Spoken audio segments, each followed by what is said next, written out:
So in chapter 2, we talked about slope is limit of f of a plus h minus f of a over h as h goes to 0. Now when the slope exists, we say the derivative of f at a. So another word for derivative is slope. So whenever you could find the derivative of a function, it means that you could find the slope of the function at that particular point, x equals a. So now, what if you want to find the slope at any x value? So now, instead of m, we're going to use f prime of x, which is a mathematical symbol for derivative. F prime of x is equal to limit f of x plus h minus f of x all over h as h goes to 0. Notice these two are very similar. It's just that now instead of a real number, now we're just going to use variable x so that we could find slope of a function at any value of x if the derivative exists. Now we'll look at some examples. So this example, they want us to differentiate. The word differentiate means find the derivative or find the slope of f of x equals x cubed. So using the definition of derivative, in order to do that, we first need to find what f of x plus h is. Well, that's going to be the same thing as, instead of x, we're going to substitute x plus h, and then we have to evaluate that. So using algebra 2, or if you remember Pascal triangle, you may use that too. I like to multiply these two first. So you end up getting x squared plus 2xh plus h squared.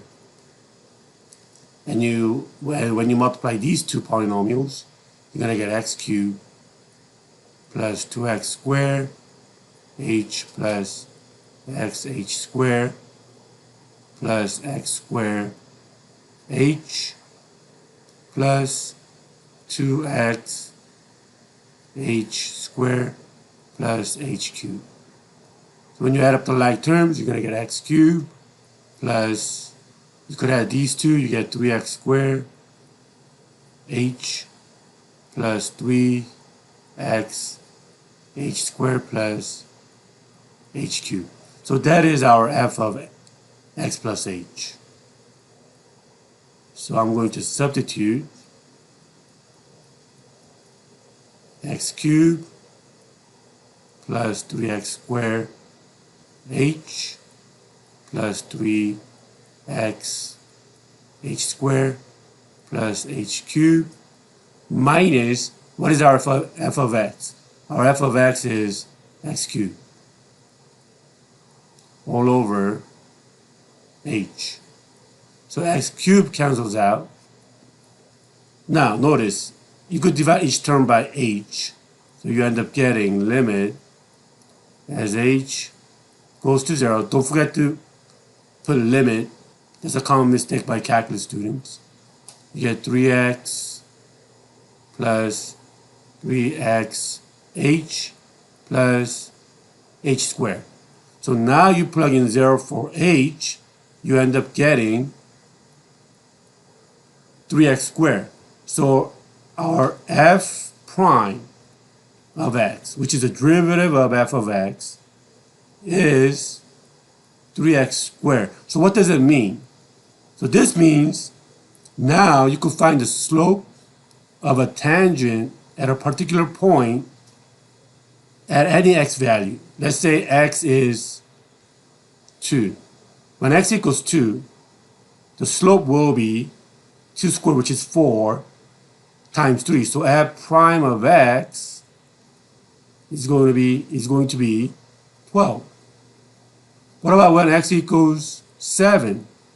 We'll just plug in 7 for x, and you'll get the f prime of 7.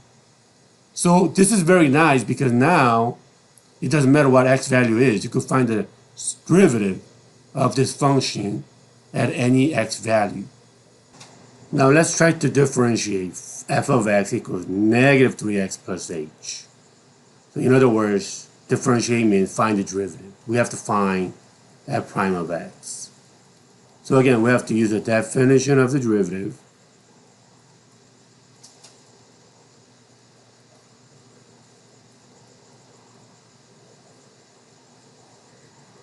So what is our f of x plus h?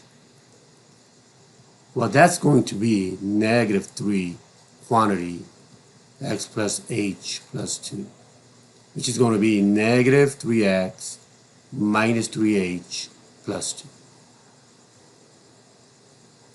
So let's substitute.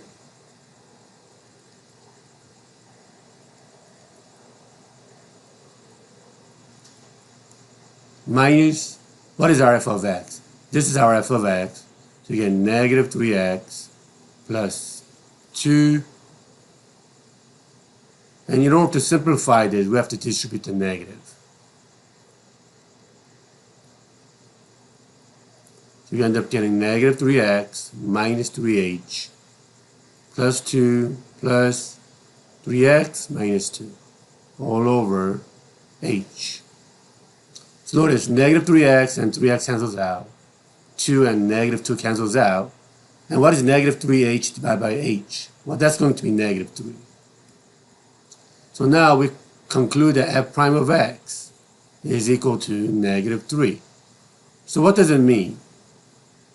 It doesn't matter what x is, because the slope will always be, the slope of f of x will always be negative 3. Again, another word for slope is derivative. Now, let's go back to this equation. What kind of equation is this? This is linear. Y equals mx plus b. What is the slope of this linear equation? Guess what? It's negative 3. So slope of this line is always negative 3. And using calculus, we got the same result. The derivative of f of x is negative 3. Let's say you want to find the derivative of f of x equals 1 over x plus h. Okay, so by now you know that f of x plus h is 1 over x plus h plus 4. So our derivative f prime of x is limit as h goes to 0 of f of x plus h, which is 1 over x plus h plus 4, minus f of x, which is 1 over x plus 4, all over h as h goes to 0. So now we have to simplify this. This is all algebra 2 now. Limit as h goes to 0. What is the common denominator? Common denominator is x plus h plus 4 times x plus 4. So you end up getting x plus 4 minus quantity x plus h plus 4 all over quantity x plus h plus 4 times x plus 4, that divided by h. So now when you simplify this, let's go back to algebra 2. A over b divided by c is the same thing as a over b times 1 over c, which is a over b times c. Using the same concept, you end up getting limit. Now let's distribute the negative, and you're going to get negative x, negative h, negative 4. So x and 4 will cancel out. So you get negative h over h times quantity x plus h plus 4 times x plus 4. Based on our algebra 2 skills. Now look, h and h will cancel out. So you end up getting limit of what h goes to 0. Negative 1 over quantity x plus h plus 4 times x plus 4. So what happens is when you put 0 for h, you end up getting negative 1 over quantity x plus 4 squared. So this is the derivative. F prime of x is equal to negative 1 over quantity x plus 4 squared. So if you want to find f prime of 1, which is a slope of f of x, when x equals 1, all you got to do now is plug in 1 and evaluate.